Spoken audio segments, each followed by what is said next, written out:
differently, and Kyoko appreciated how thorough she was. It helped her understand things easily, and whenever she did something wrong, Fuku was quick to correct her. It was thanks to this, that after an additional hour of practice, Kyoko was able to swim, kind of. She still wasn't very good at it, moving very slowly and inefficiently in a way that would quickly exhaust her, but she could move through the water without sinking, and that was major progress. But after all those hours of learning, Kyoko was pretty tired, so Fuku carried her on her back, as she swam back to shore. "You really are amazing, Fuku." Kyoko praised her sister, as she clung tightly to her back. Fuku stopped suddenly, and her face turned red again. "I mean, not really. I'm sure Izuku could have taught you a lot better than I could have. He's a lot smarter than I am." Kyoko nodded. "But Daddy's a lot older than you. You're only 2 years older than me. And you know so much more than me. And you're a really good teacher." For a while after that statement, there was silence. Until Kyoko heard something start hitting the water. She looked down and saw teardrops that had fallen from Fuku's face, falling into the water, creating small ripples as they landed. "Fuku?"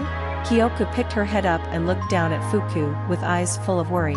She heard sniffles coming from her, and a very, very quiet sobbing noise. Meanwhile, Fuku was trying to hold it together, trying to stop the tears flowing out of her eyes. "I'm sorry. It's just, sometimes, it still feels like a dream. Or like I'm inside an ice sky. The months I've spent here sometimes don't feel real. I'm worried I'm going to wake up one day, and everything will go back to normal. I won't have Eri, or Kei, or you.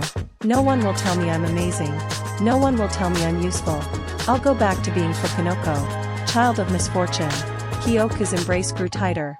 Her previously exhausted body suddenly felt hot with rage. "That's never going to happen.